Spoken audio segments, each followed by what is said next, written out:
रोजगार 2 दहाई भी नहीं चल सकी, मिल गई। इसी तरह से जहां जहां ब्रिटिश गए, आप जानते हैं कि ब्रिटिश की हुकूमत पूरे दुनिया में थी। ब्रिटिश की हुकूमत में सूरज गुरूब नहीं होता था। इसका मतलब यह है कि पूरे ग्लोब पर ब्रिटिश की हुकूमत थी।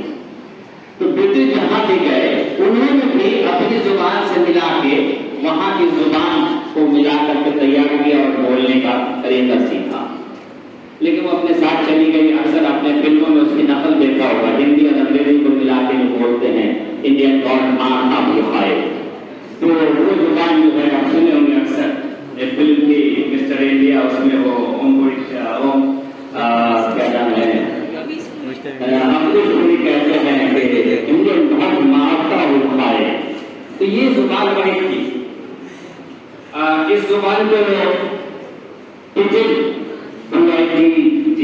पिजिन या क्रियोल भाषा कहते हैं। ये 2 तरह की जुबान होती है। इसको दोहरी भाषा भी कहते हैं कि उसमें से मिला करके मिक्स करके अल्फाज को चुन के और एक नए तरह की जुबान बना दी जाए।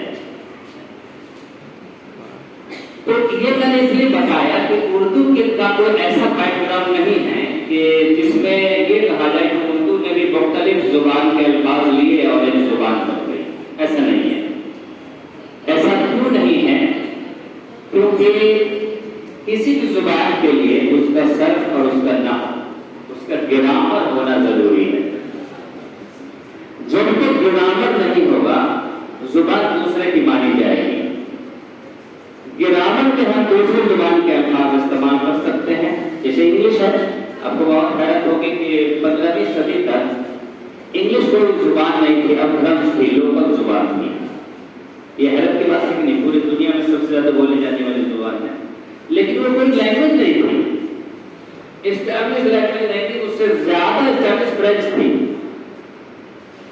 लेकिन जब ब्रिटिश हुकूमत पूरी दुनिया में थी तो वहां के जो विद्वान थे, जो आलिम थे, उर्दू जुबान के जो इंग्लिश जुबान के जो माहिर थे, उन्होंने क्या किया, दुनिया भर के तमाम जुबानों से अल्फाज लिए और हूबहू अपने यहाँ इस्तेमाल करके उसका ग्रामर वही का रखा और अपने ग्रामर अपने सिंटैक्स पे उसको सेट कर दिया।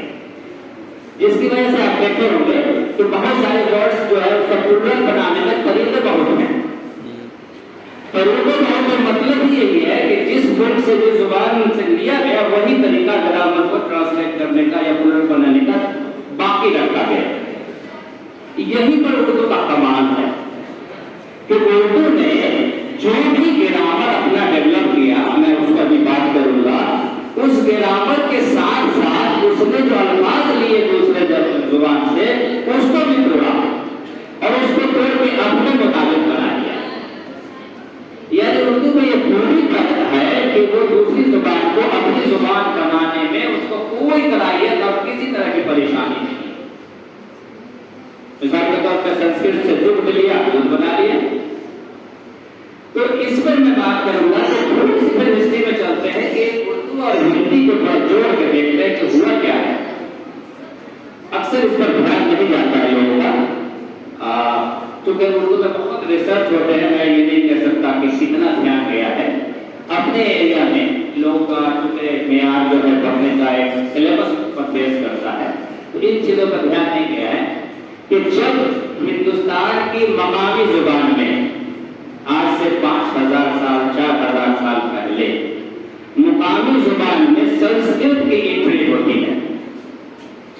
मुकामी जुबान में संस्कृत की एंट्री होती है वेद की शक्ल में, ऋग्वेद की शक्ल में, लगभग 3500-4000 साल पहले।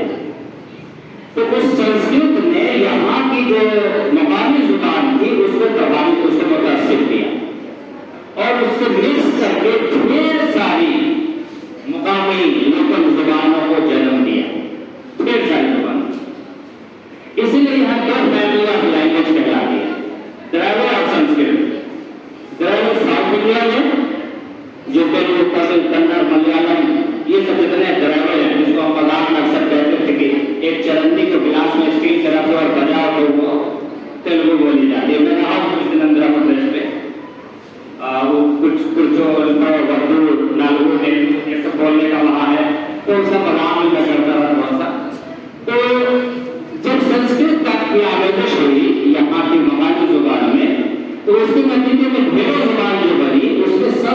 ज्यादा विकसित जुबान हिंदी बनी। सबसे ज्यादा जो डेवलप की भोजपुरी समेत बहुत सारी मकामी जुबान भाषा जो पश्चिम के सबसे ज्यादा जो डेवलप की वो हिंदी डेवलप की। लेकिन हिंदी के साथ बदकिस्मती ये रही कि वो कभी भी किसी राजा की दरबारी जुबान नहीं बन सकी, चाहे वो तुर्क से आने के पहले यानी मुसलमानों के आने से पहले या मुसलमानों से के आने के बाद, जिसके नतीजे में हिंदी सिर्फ मकामी भाषा रह गई, ऑफिशियल लैंग्वेज नहीं बनी, दरबार की हमारे रोज बरोज की जो डेवलपमेंट की जबान नहीं बन सकी। उसके लिए वहाँ अल्फाज की बड़ी कमी है। इसके तरफ जब फिर तुर्कों का यहाँ आना हुआ 1200 ईस्वी के आसपास, 1191 से शुरू होता है 1200 ईस्वी के आसपास, तो तुर्कों के साथ यहाँ की जो दरबारी जुबान बनी वो फारसी बनी। अब फारसी दरबारी जुबान है, दरबारी जुबान का मतलब ऑफिशियल लैंग्वेज। इस फारसी जुबान में, फारसी भाषा ने वहाँ की जो मौजूद पहले की संस्कृत थी और यहाँ जो संस्कृत के नतीजे में जो उपज हुई थी ढेर सारी भाषाएं, जिसमें प्राकृत ढेर सारी जो जुबानें थी, उन सब को मिक्स करके उनसे अल्फाज लेकर के धीरे धीरे एक नई जुबान का इंतजार होता है, जिसको अमीर खुसरो ने पहली बार हिंदी के नाम से ताबीर की। तो इसमें जो जुबान है जो उर्दू, यानी संस्कृत, फारसी, अरबी, प्राकृत, मकामी भाषा और जो ब्रिज भाषा यानी जो भी आसपास की जुबान थी मिला करके अल्फाज को लेके अपने तरह से अपने सिंटैक्स पे, अपने ग्रामर पे जो तैयार किया गया वो उर्दू जुबान बनी। नतीजा ये हुआ कि मैं विचार के साथ आगे बात को बढ़ाऊंगा कि वो ऐसी जुबान बन गई कि हर मौके के लिए अल्फाज के उतार चढ़ाव के लिए इतने अल्फाज बन गए कि किसी भी बात को अदा करने के लिए वहां